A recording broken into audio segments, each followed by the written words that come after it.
David Bush with Joe T. Well, excited to bring you the news of our third annual Inspire Health and Fitness Conference.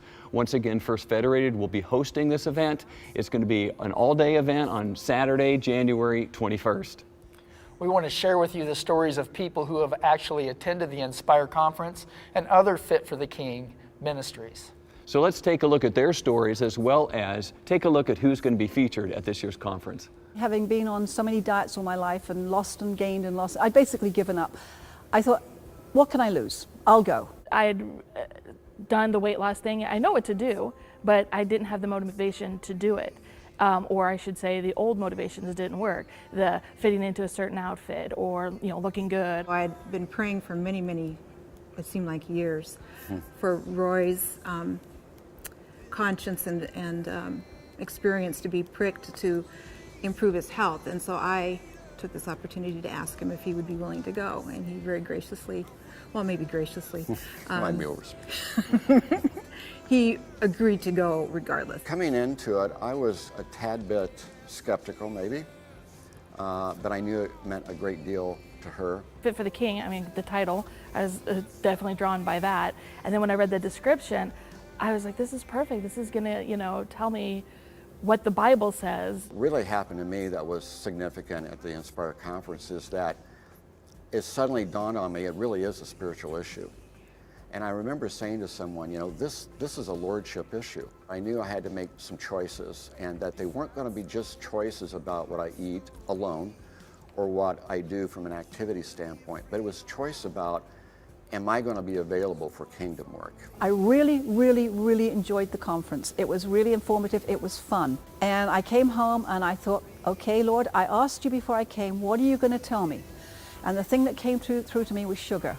So from that day on till today, I have not had anything with processed sugar since last January. That is a miracle for me. It was the breaking down of the bad thoughts or the not so great thoughts, and seeing the influence of the secular world on how I perceived myself and learning how God perceived me. And that really motivated me to take this seriously and to really engage in it and be a participant. Use the stairs. Do things a little faster. I can do that. I remember chasing David down the hall afterwards and tapping him on the shoulder and saying, this was phenomenal. I've never heard this message before.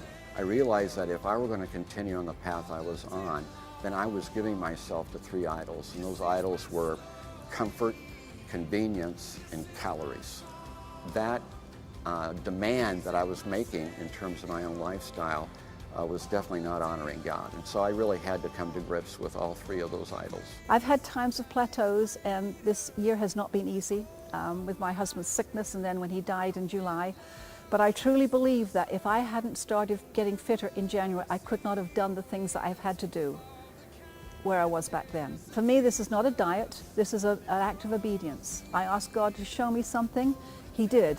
I would be a fool if I didn't face it up. We would like to, I think, be a part of those voices that help other people turn their lives to a new beginning. But this, really, I just felt like people needed to hear it. And they need to understand that it isn't just about the physical in the sense of like looking good or that kind of thing, but it's about, for me, doing it for God. It's going to help me do whatever God calls me to do. I really wanted to be his cheerleader, and I'm very grateful to the work that you've all done through Fit for the King and the Inspire Conference, because it really has enabled me to step into that role of being cheerleader. I've never been more proud, and my respect for him has grown exponentially. Keynote speakers at this year's conference include T.C. Stallings, who starred in the movies Courageous and War Room. He'll be speaking about the pursuit, becoming passionate about pursuing God's purpose for your life. And national fitness expert Lisa Marone, a physical therapist, who will be speaking about God's boot camp.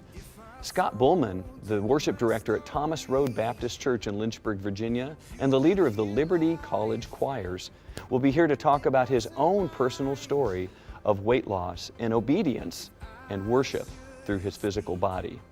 In addition to these 3 keynote speakers, we'll also be hearing from Van Harden and other experts in the health, fitness, and nutrition field.